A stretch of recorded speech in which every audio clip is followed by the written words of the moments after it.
¿Cuál es el valor de la vida humana? Hola, soy José Antonio y hoy vengo a hablaros de algo apasionante, que es el verdadero valor de la vida humana. Si es verdad que vale algo, ¿es verdadero el hecho de que la vida humana tiene un valor infinito? Y si es así, ¿cómo lo podemos demostrar? Hoy vamos sobre todo a centrarnos en dos grandes almas, en dos personas que son como ángeles que han venido al mundo para demostrarnos que realmente la vida humana tiene un gran valor y lo han demostrado científica experimentalmente. Estas dos personas nacieron en el siglo XX y vamos allá. El primero de ellos es Lawrence Kohlberg. Lawrence Kohlberg fue un alma atormentada que estuvo siempre, azotada por el sufrimiento físico. El pobre adoptó en un viaje al extranjero un parásito que le hizo degenerar de una forma, digamos, muy trágica, ¿no? Pero claro, Lawrence Kohlberg, aparte de estar mal físicamente, también tuvo una degeneración de alguna forma psíquica y toda su vida estuvo centrado en la búsqueda de la pregunta de ¿por qué la gente se mata? ¿Por qué un ser humano llega a matar a otra persona? Él nació en un mundo en el que la Segunda Guerra Mundial recién había acabado. Él nació en el 27, la Primera Guerra Mundial fue del 14 al 18, y se mataron 20 millones de personas. Pero es que mientras él vivía, la Segunda Guerra Mundial mató de 50 a 100 millones de personas. ¿Cómo puede ser que una persona quiera matar a otra persona? ¿Os lo veis normal? ¿Acaso es eso normal? ¿Está dentro de la naturaleza humana? ¿Es que el ser humano es un psicópata por naturaleza? ¿Y es que el valor de la vida humana es cero? Bueno, pues Lawrence Kohlberg, para encontrar respuestas a todo esto, lo que hizo fue enrolarse de forma voluntaria a la Segunda Guerra Mundial y se alistó en la Marina, en un buque que se llamó, si no recuerdo mal, U.S. George Washington. Pues resulta que estando en Europa, es decir, en un objetivo, o sea, es decir, en una misión oficial en Europa, tuvo que sopesar la idea de saltarse la legalidad para salvar judíos. Y lo hizo. Se enroló en la Fundación Haganah, o en la Asociación Haganah, se enroló en la USS Redemption, aunque cuando entró se llamaba Paducah. Luego ese buque fue asignado con el nombre de Redemption. Ese propio buque tiene una gran historia que invito que la encontréis. Bueno, el caso es que este hombre, Lawrence Kohlberg, se metió en camisa de 11 varas porque quiso enrolarse en la Segunda Guerra Mundial para ver los horrores de la guerra y poder hacer como una especie de estudio in situ de la naturaleza humana y de su psicopatía y del desarrollo moral de la vida y del valor de la vida humana. Pues resulta que los ingleses finalmente arrestaron a los judíos que estaban ilegalmente viajando a Palestina y finalmente fueron deportados a Chipre. Lawrence Kohlberg se vio, atrapado en la zona de Palestina o Israel, la actual Israel, cuando todavía no existía Israel. Vivía allí en un kibbutz, que es como una judía, así en plan hippie y todos guays.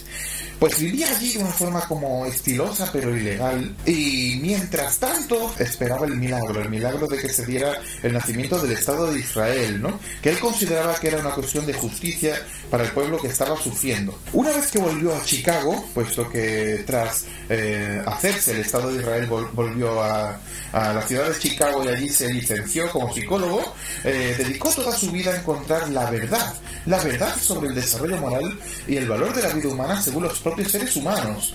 Y gracias a él, entre otros autores, hemos encontrado que científicamente se puede demostrar que el valor de la vida humana es real y que el desarrollo de la moral está vinculada directamente al desarrollo del cerebro y al desarrollo de la propia persona. Es decir, que hay diferentes niveles madurativos de la moral y se ha demostrado que hay personas que simplemente, cuando son muy egoístas, por ejemplo, tienen un desarrollo madurativo moral inmaduro, se han quedado bloqueados o atrapados en la infancia de la madurez moral, ¿no? De hecho, actualmente hay una ciencia que es una pasada, se llama neuroética, y de hecho habla de la moral real o la ética real que se vincula a la neurología, al desarrollo de lo que es el cerebro, al estudio biológico de este soporte físico que está vinculado al desarrollo de la moral. Y es que se sabe que en la infancia los niños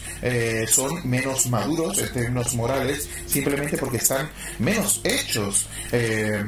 Conocemos a Piaget y a Vygotsky, ambos constructivistas, solo que Vygotsky siempre hablaba del socioconstructivismo y del lenguaje, es decir, el niño conforme se va desarrollando va, digamos, enlazándose más con la sociedad y construyendo su propia personalidad. Es casi que la construcción de la persona está vinculada a lo social y a lo lingüístico, ¿no? Pero Piaget pensaba que realmente el constructivismo del ser humano era más biológico y el desarrollo era más orgánico, no tanto socio-constructivista y lingüístico, ¿no? Pues basándose en los estudios de Piaget, sobre todo, Lawrence Kohlberg logró alcanzar científicamente un esquema sobre los diferentes desarrollos morales del ser humano y el valor de la vida humana en cada uno de esos desarrollos morales, demostrando que realmente cada ser humano tiene un nivel madurativo moral diferente y que es una cuestión de maduración, no de personalidad. Uno no es un cabrón porque su personalidad sea así, simplemente porque tiene un nivel madurativo inferior, y lo tiene por situaciones de su vida que han generado, digamos, limitaciones a su propia maduración moral, ¿no? Y claro, Lawrence Kohlberg, digamos que ha dividido en tres grandes fases o etapas los 6 niveles madurativos existentes del desarrollo moral y de lo que es el pensamiento sobre la vida y el valor de la vida humana, ¿no? Primero el preconvencional, que habla sobre todo de la obediencia, del castigo, como si fuéramos perritos. No hacemos algo porque nos van a castigar, no hacemos algo por miedo a las represalias, ¿no? Y por otro lado también a las necesidades y deseos de las pulsiones básicas animales. Hago algo cuando me apetece, no hago algo cuando no me apetece, ¿no? En el estadio convencional realmente estamos hablando de la sociedad en sí y de cómo nos desarrollamos y nos desenvolvemos en la sociedad. Eso es el nivel madurativo más o menos habitual, ¿no? Queremos quedar bien en la sociedad, queremos ser reconocidos, aceptados, deseados, amados, admirados, o al menos no ser lo contrario. Es decir, queremos tener cierta solvencia en la sociedad en la cual tenemos que vivir, ¿no? Pues ese sería el nivel convencional, ¿no? Y luego tenemos el postconvencional, que ya habla de algo superior, es decir, habla de los conceptos de justicia y de principios universales. Por un lado, principios que trascienden a lo individual y a lo social, y por otro lado, de una supuesta moral universal que rige todas las cosas en función de lo que se da por ley en términos superiores, ¿no? Pues Lawrence Kohlberg llegó a desarrollar el test de Kohlberg, que tiene lo que se denomina el dilema de Haynes. El dilema de Haynes no es otra cosa que un supuesto en el que tienes que tomar una serie de decisiones obligatoriamente. Esas decisiones revelan cuál es tu aspecto madurativo con respecto a lo moral, ¿no? Por ejemplo, imagínate que tu mujer se está muriendo, necesita un fármaco, vas a la farmacia, intentas comprar el fármaco, pero es muy caro, el farmacéutico no te lo da, no quiere vendértelo, no consigues financiación. ¿Qué haces? ¿Robas el fármaco? ¿Matas al farmacéutico? ¿Dejas que tu mujer muera? ¿Huyes y te vas a las Bahamas? ¿Qué haces? ¿Qué haces? ¿Qué puedes hacer? Bien, entonces, esta suerte de juego de rol realmente lo que es un escenario psicológico mental para tomar decisiones y para desenvolver tu propia creatividad, lo que se llama muchas veces pensamiento divergente, ¿no? El pensamiento divergente de cada ser humano revela la conducta del ser humano. Y vamos al concepto conducta, puesto que Nancy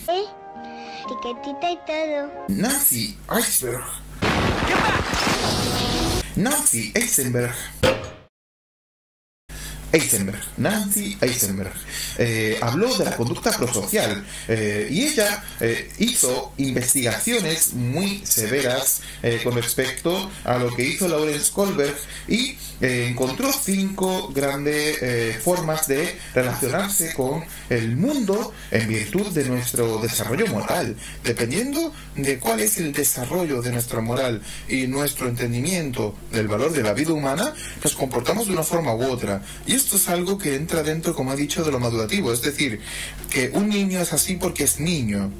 Muchas veces un adulto se comporta como un niño porque tiene ese desarrollo madurativo moral. Y ahora vamos a verlo. Cuando una persona es egoísta, cuando una persona es hedonista, lo es porque tiene ese desarrollo madurativo. No hay que darle mucha más vuelta, no es su personalidad y ya está. Es una cuestión, digamos, más compleja, porque tiene que ver con la propia evolución del ser humano en términos tanto psicológicos como en términos biológicos, ¿no? Bien, pues en primer lugar, digamos que en preescolar más o menos se da en la posición hedonista, una posición en la que hacemos aquello que simplemente nos place y no pensamos en las consecuencias, simplemente queremos esto y lo queremos ya, y lloro si no lo obtengo, intento de hecho manipular a mi entorno emocionalmente para conseguir aquello que deseo.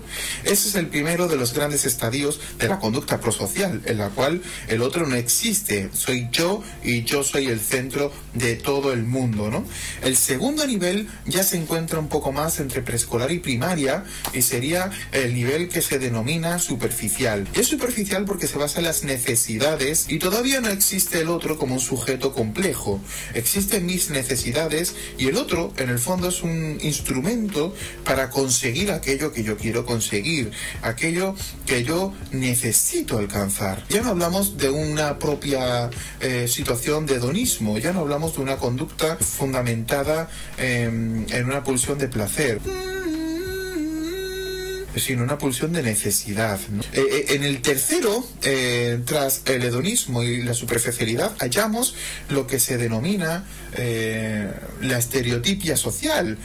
Aquí encontramos los estereotipos y la aprobación social, la necesidad de asociación y la necesidad de tener un feedback con el entorno que permita que todos tengamos posiciones y roles sociales satisfactorios dentro de lo que es el colectivo, ¿no?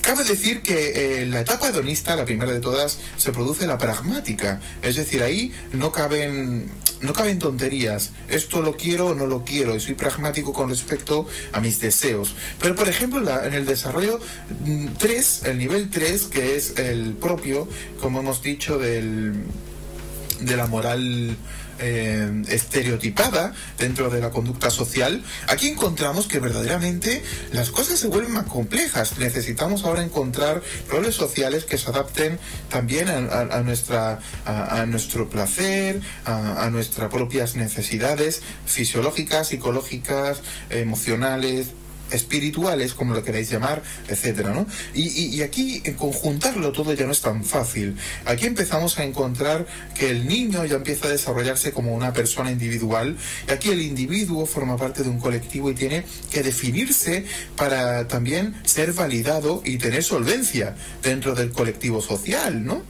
Bien, pues en la etapa 4 ya se vuelve todavía mucho más compleja, entramos en una etapa de secundaria, ¿vale? Es más o menos ya el niño es casi adulto, ya es la fase en la cual tenemos que pensar como adultos, poquito a poco. Es la fase de la empatía y del reconocimiento de la necesidad ajena.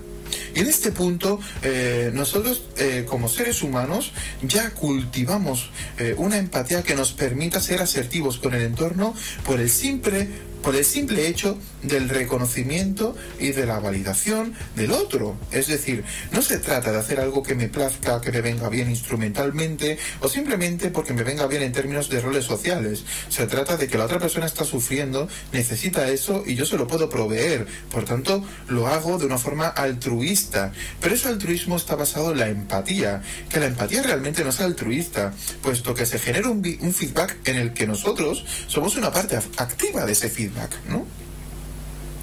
Y ya por último encontramos lo que se llama el concepto de justicia, es decir, esa forma de ser que no está promovida por nada que competa al individuo, compete ni siquiera al colectivo, compete al principio de justicia universal, aquello que no se hace para complacer a nadie, se hace porque está bien, es decir, está bien respetar los derechos humanos universales de todos, está mal no respetarlos. Los derechos humanos universales fueron elaborados y ratificados finalmente en diciembre de 1948. Desde entonces se sabe que todos los hombres y mujeres, por el hecho de existir, tienen el derecho a prosperar, a vivir y a tener libertad de expresión, libertad de movimiento. Nadie puede, oprimir a otra persona de forma unilateral. La esclavitud, por ejemplo, es una vulneración de los derechos individuales del esclavizado, ¿no? En este sentido, el desarrollo moral del ser humano se ha producido gracias a que estos autores han desarrollado no solamente hipótesis o teorías, sino también estudios científicos fundamentados en el desarrollo del ser humano, tanto biológico como psicológico. Y junto con la neuroética, que es una nueva ciencia, se están encontrando evidencias científicas muy contundentes sobre la verdad del valor de la vida humana y del valor no solamente de la vida humana, del valor de la vida animal, por ejemplo. Se sabe que los animales sufren y los animales tienen también un cierto desarrollo cerebral, biológico, psicológico, que ponen en este sentido en un dilema al ser humano, porque para que el ser humano deba respetar los derechos fundamentales de los animales, el ser humano debe cambiar ciertos paradigmas de su propia producción social y sistemática, ¿no? Por tanto, aquí hallamos cuestiones muy interesantes. Tenemos 5 grandes conductas prosociales, es decir, la hedonista, la cual es pragmática y se basa en el placer. Tenemos, por otro lado, la superficial, que está basada simplemente en aquello que nos conviene en términos de necesidades.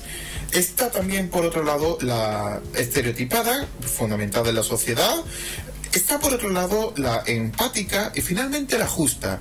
Y es interesante porque numerosos movimientos sociales que se supone que promueven y que tienen el objetivo de hallar un bien superior para todos, véase el feminismo, véase el abolicionismo mismo, antiguamente cuando existía, claro, véase el animalismo, el especiesismo.